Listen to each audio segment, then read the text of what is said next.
What's up, jokers? I am back in the saddle, ready to talk some common sense into the lot of you. I'm sorry, of course. I've been away for a couple of weeks to months now, I guess, with some other projects. And no, these projects are not based around forming a new coin, a platform to suck up all of your hard-earned money. These are very much in different realms. And unfortunately, it's taken a lot of my time. Some of you may know that I'm pretty active in the VC space. And so I've had some projects going on in that realm that have forced me to take some time away to help restructure and set things up there for the long haul. As well as I've recently partnered with a hospitality group. So I've invested into a number of bars and restaurants that I'm excited about. Not too pertinent in terms of the conversations we have at this point on this channel. But who knows? Maybe as I start some other dynamics, some other narratives on this channel, or maybe even another one, we can start talking about that entrepreneurial side of things and some of my experience in that world. But right now, I'm back in the saddle and I'm ready to talk some common sense into everyone. As I mentioned, what is going on? So many people losing their minds right now as I look through Twitter, as I look through Reddit. What are you thinking? Now, we've talked a lot on this channel about the importance of patience and conviction, the importance of not being of a trading mentality when getting involved in some of these projects, and really what to expect and how to set your timelines accordingly. We're not just talking about that because it sounds good. We're not just checking boxes in the crypto conversational checklist. We're saying it because it actually matters. Just because Pulsechain, Pulsex, PHEX didn't come out of the gates with 100x in the first couple of weeks doesn't mean that anything has changed. Who the heck was expecting that? Now, was there a chance that when Pulsechain launched, price could run away from anyone who hadn't yet got involved and therefore ensure that they're really getting the late entry points to a token or an ecosystem that's already experienced some economic growth? Yes, of course. That was why it was important to get involved right out of the gates. That didn't necessarily happen in terms of a best case scenario, not even a best case scenario, in terms of an instant gratification scenario, but that's totally fine. We've stagnated, which is great. Macroeconomic, factors right now do not make us a bull market. We didn't expect it to. We expect it to be launched very much in a bear cycle, which is fantastic long term. Honestly, we've talked about this so many times in terms of what it means to form a base that is built in a down market, so that when it comes to some of the euphoria that comes hand in hand with the crypto bull cycle, we really are able to capitalize fully on a lot of that explosive growth. And right now, certainly in terms of Pulsechain, we're around sacrifice price, which is fantastic. We haven't capitulated at a much lower amount. You could argue that PulseX has, but we're essentially an X or two away from getting back to where we started there as well. This is all par for the course and all to be expected. Why on earth would you start panicking just because there are a number of influencers out there reporting on the micro, events that happen day to day, that some of them may not be, a best case scenario? Who cares? I get it too. When you're on YouTube, when you're on Twitter, and you're following a lot of people who are looking for clicks, let's face it. They're looking for engagement, which is fine. There is a use in being knowledgeable whenever you choose to dip down that rabbit hole of Twitter or whatever platform you're favoring, to follow your favorite influencers and get a kind of an overview real quick of what's happened in that given day. It's fine. But I also get how you can probably be sucked into a real negative mindset because you're putting too much focus, you're giving too much of a platform to these day-to-day micro events or news. None of that really matters right now. We're looking at things from a macro perspective right now. We don't start looking day-to-day until we're in the top of the bull market, where it matters more because we've already seen some explosive growth. The projects that we've had are already at a point where we should be looking to take profit. And so that's where we start looking for market indicators. But right now, it doesn't matter. Stop losing your minds. So many people, myself included, told you to invest, set it and forget it. Unless we saw some tasty looking dips, which we kind of have, DCA, accumulate. And I'm not a financial advisor, as it's always important to say. I'm only ever giving you my personal opinion here on what I'm doing. I've been accumulating, and I'm actually at the point now where I've almost run out of dry powder. I have nothing else to put in. The only option for me right now, until some more funds become available, is simply to set it and forget it. I'm not checking my portfolio every single day. Why would I? Why do I care what happens next week, the week after, the week after? Bull market is 24, 25. Nothing has happened that isn't showing us that it's not going to happen again, right? We have a lot of these macroeconomic factors coming into play right now. We talked about the BlackRock ETF situation a long time ago. I was the first person to bring it to you. I've also talked about the various different types of energy and creativity that are going into a lot of other institutional interest. There hasn't been anything new or substantial to talk about yet. So when you start seeing a lot of the real awesome, bullish news that's coming out right now with, BlackRock finally putting in its application for, the spot ETF, and it, we knew it was coming. Nothing has changed. Even if we see a rise and then a dip, nothing has changed. These are all factors that are going to add to that future bullish development that we're talking about. We have now news with, Jerome Powell and Gary Gensler at odds with each other. Jerome Powell being very bullish, talking about Bitcoin and crypto being, always being an asset to be relied upon pretty much. And then you've got the NEC and the Gensler crew who are looking to, continually sanction and shut down development in all these different various ways.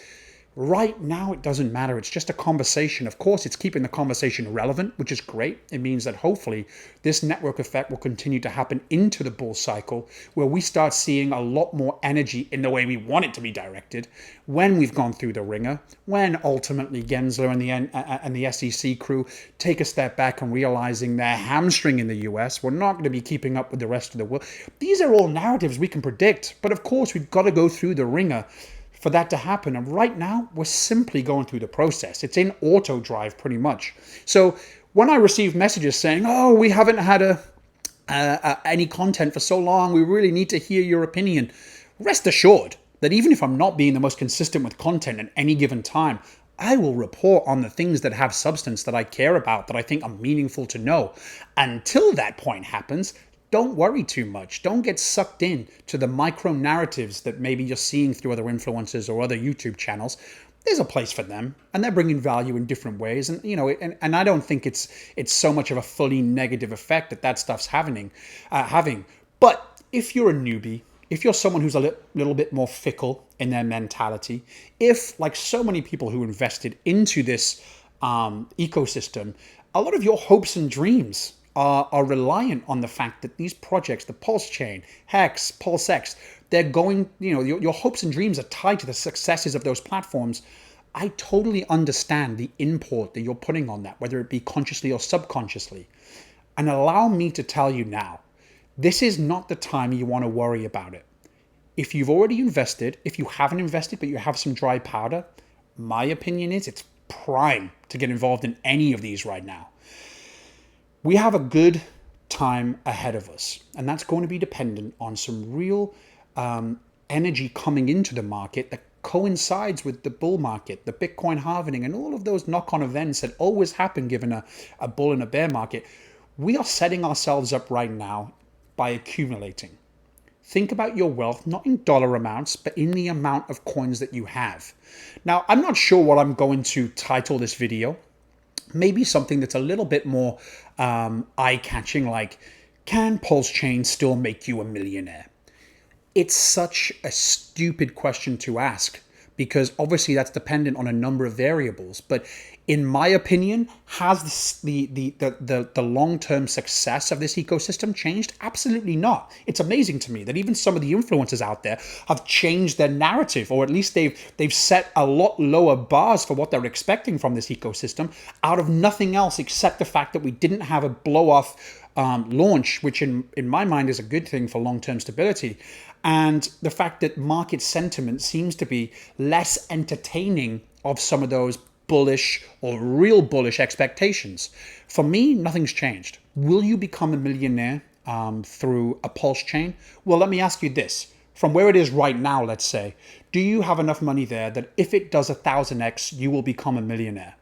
In that case, my mind is telling me yes. yes, you will become a millionaire, because I don't think 1,000x is out of the question. And we'll start seeing that narrative changing. I get it too. A lot of the folks, the influencers out there, or a lot of the folks that have somewhat of a public following, they want to make sure that they're covering their asses to a certain extent. They want to make sure that they're not being overly unrealistic in some people's expectations, just in case the opposite happens and we don't see those expectations come to fruition. In my mind, that doesn't really help too much. I can only tell you what my expectations are and if I think it's a good investment opportunity for myself and potentially for a number of you guys too. And I believe, yes, absolutely.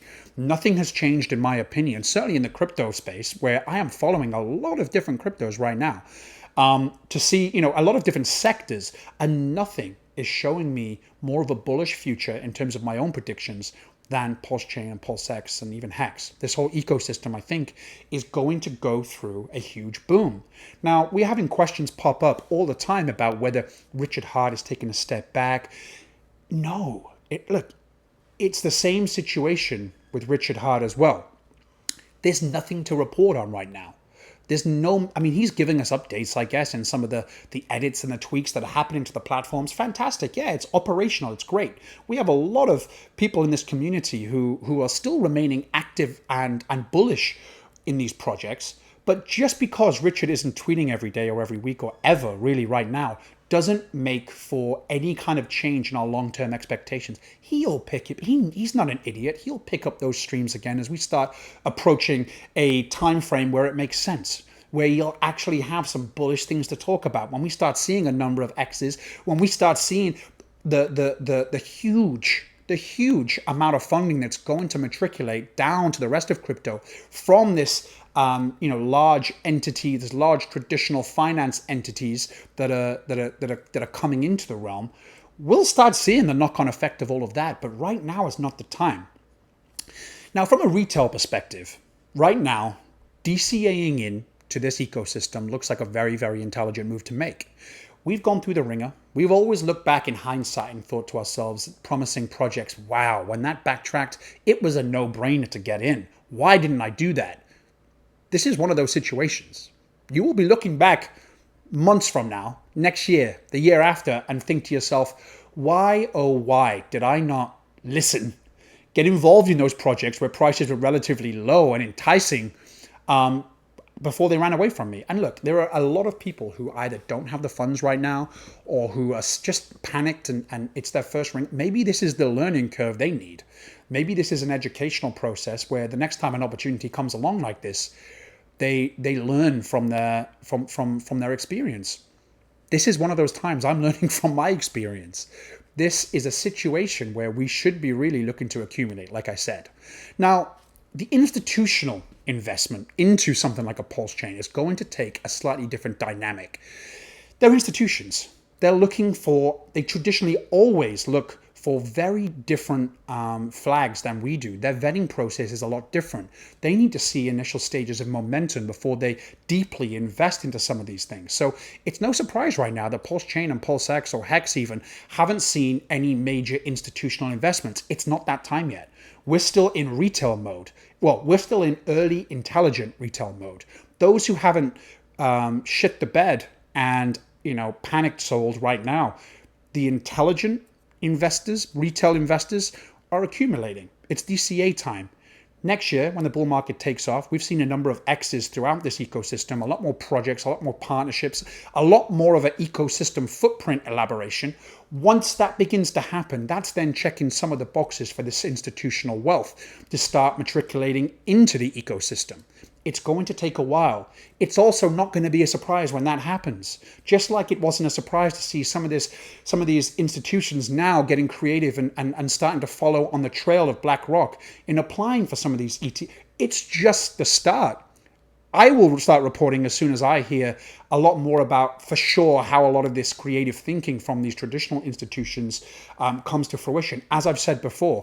But right now, there is not a lot that I know of that is cemented right now. They're still very much going through that creative process, which is very bullish. It's all aligning with the crypto bull market.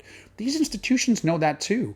They're not going to miss that boat. They're not going to come out prematurely. The application process right now is simply getting ducks in a row.